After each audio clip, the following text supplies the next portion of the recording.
Mr. Wells, I'm pleased to see in the written testimony, especially that you and Mr. Landberg both have labeled Tren de Agua a transnational criminal organization. I sent a letter along with 21 other members of Congress, both House and Senate, requesting that they be labeled as such. Do we have any update on whether that's going to happen? Mr. Wells?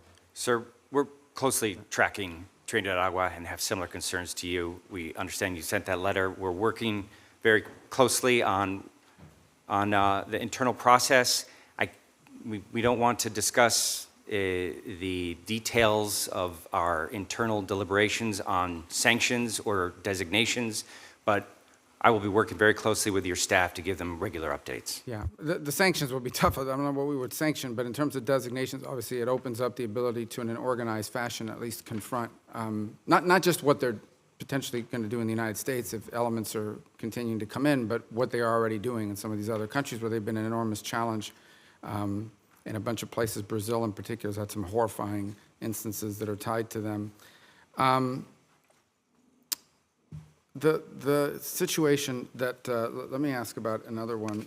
Well, you know, one of the things I don't think gets enough attention is how long Hezbollah has had a presence in our hemisphere, primarily, I would say, as a place that they generate revenue from, the tri-border area, that they've been operating from as a revenue source, although clearly if you're present for revenue purposes, I don't think it's a large, there's not a big leap there to say they could at some point have the aspiration of operationalizing it, or at least having that as an asymmetric capability that in essence they can conduct attacks against U.S. targets in case of a broader conflict around the world.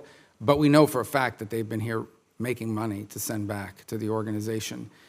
And one place in particular where that's been going on for a while is in Chile. And maybe this is best for you, Mr. Landberg, but because we've seen multiple instances of these TCOs partnering with foreign terrorist organizations in our hemisphere.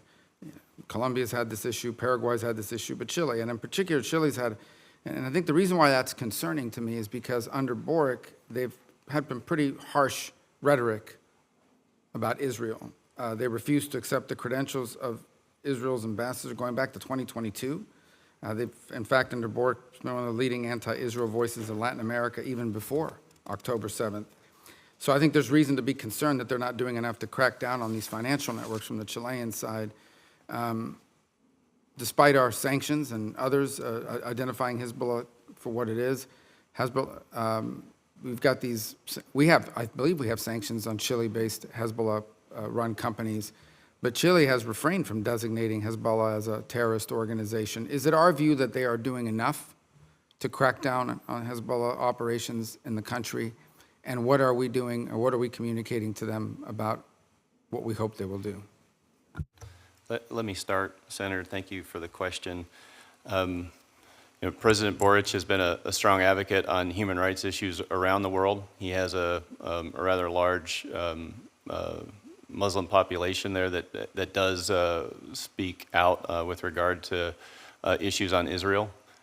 We have been working both behind the scenes and publicly with the Israelis and the Chileans to encourage them to find a way to cooperate.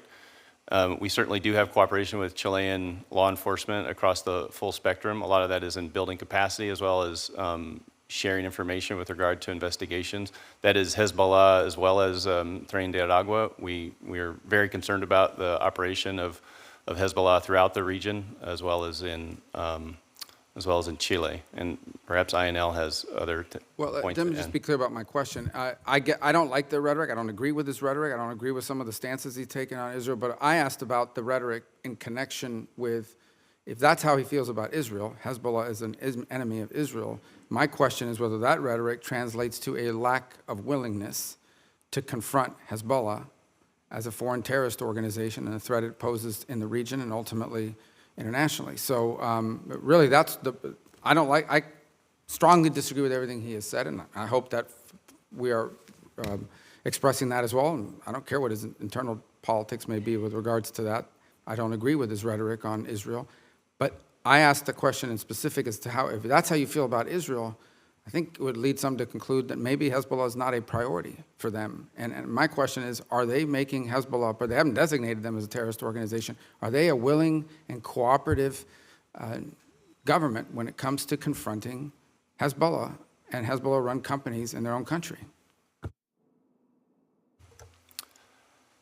So I understand, and as I said, you asked about the messaging that they're getting from us. We're unequivocal about our opposition to Hezbollah, and we are cooperating. They do cooperate with us on all cases of international terrorism.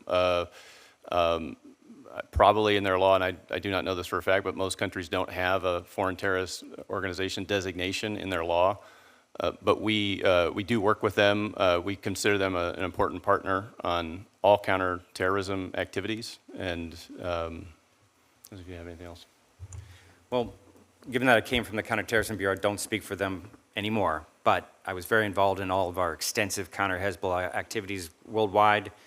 We have a specific focus on the law enforcement side, which is looking at attacking in a coordinated law enforcement approach their illicit proceeds from all their illegal activities.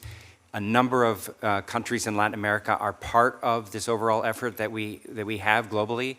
I'm not specifically sure about Chile, and we'll have to go back and find that out, but I know a number of countries have designated in Latin America, and many countries in Latin America are working very closely with this global effort to counter Hezbollah.